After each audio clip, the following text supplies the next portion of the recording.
C'est pour moi aujourd'hui un plaisir de prendre la parole dans le cadre de la célébration de l'anniversaire d'une institution plus que cinquantenaire. Je veux profiter de l'occasion pour souhaiter un bon anniversaire au CONATEL, à son directeur général, au ministre des Travaux publics et Télécommunications, le ministère de tutelle, à tous les employés de l'institution et à toutes les parties prenantes du secteur de télécommunications. Au fur et à mesure que le secteur de la télécommunication se développe à l'échelle mondiale, le rôle du CONATEL prend de l'ampleur au niveau national. Aujourd'hui, nous ne sommes plus au stade où l'objectif était de connecter toutes les Haïtiennes et tous les Haïtiens. C'est devenu plutôt le temps d'intégrer tous les citoyens d'Haïti dans l'économie numérique. Face aux multiples défis du pays, la modernisation des services publics s'impose et pour ce faire, l'État haïtien compte mobiliser les outils de technologie numérique. Ceci n'est pas un vœu pieux, mais une volonté manifeste du gouvernement. J'en veux pour preuve la décision qui a été prise de supprimer les intermédiaires dans les programmes sociaux de cash transfert en faveur de la population.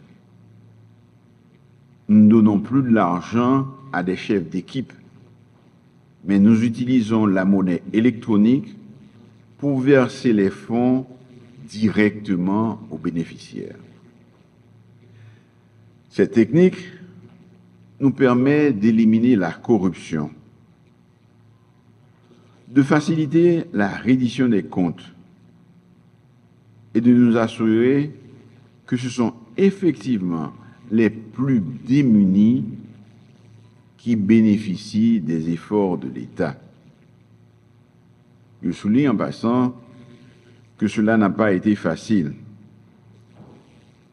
Avec les problèmes d'identification des détenteurs de téléphones mobiles, cela était devenu très compliqué. Je ne saurais insister assez auprès de vous, Monsieur le Directeur général, et vous demander de veiller à ce que les opérateurs vérifient scrupuleusement l'identité de ceux qui achètent les cartes SIM et leur exigent de demander systématiquement à leurs clients de présenter leur carte d'identification unique. Ceci est extrêmement important et cette exigence a des implications qui vont bien au-delà de l'utilisation d'un téléphone. Je n'ai pas besoin de m'étendre sur l'aspect sécuritaire de la question. Dans ce cadre spécifique, le CONATEL, en tant qu'agence spécialisée dans le domaine des télécommunications, doit être l'interlocuteur incontournable en regard du rôle avant-gardiste qu'il est appelé à jouer dans ce secteur ô combien dynamique.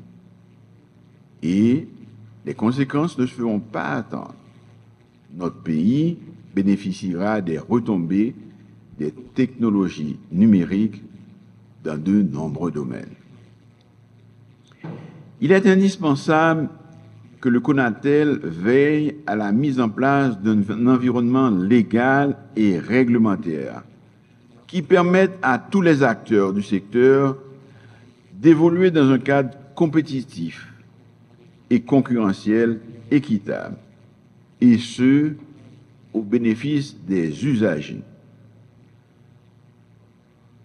J'en profite pour vous dire, Monsieur le Directeur général, qu'il n'est plus que temps de mettre vos experts au travail pour moderniser le cadre légal et réglementaire du secteur. Après 50 ans, et en tenant compte des progrès qui ont révolutionné le secteur, nous devons adapter nos lois pour répondre aux nouveaux défis de l'heure.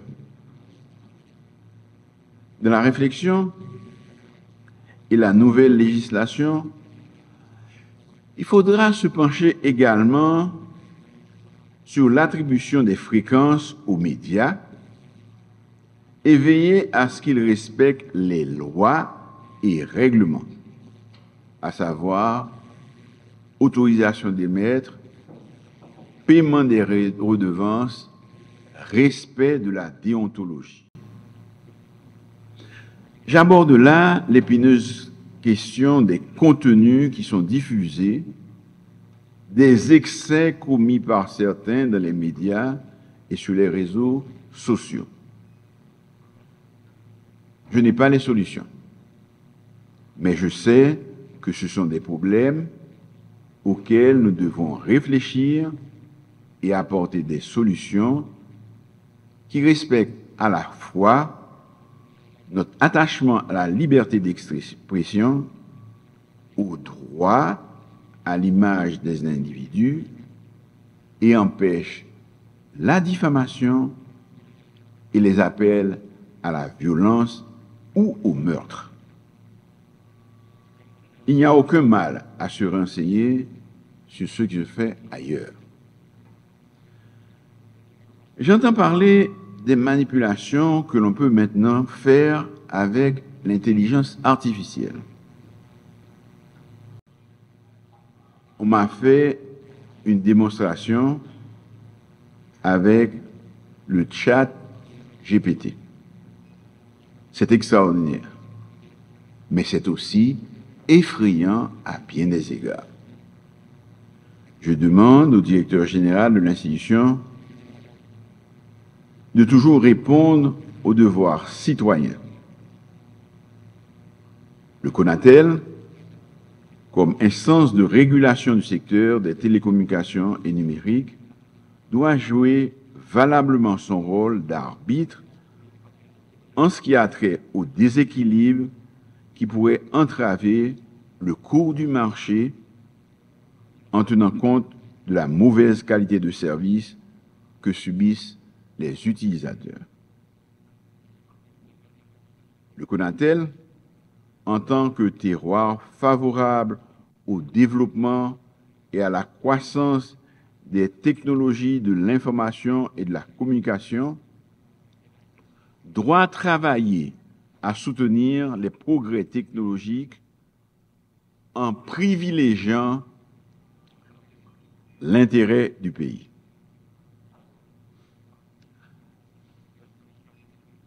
À l'occasion de votre 54e anniversaire, je tiens à vous souhaiter bonne fête à toutes et à tous. Merci.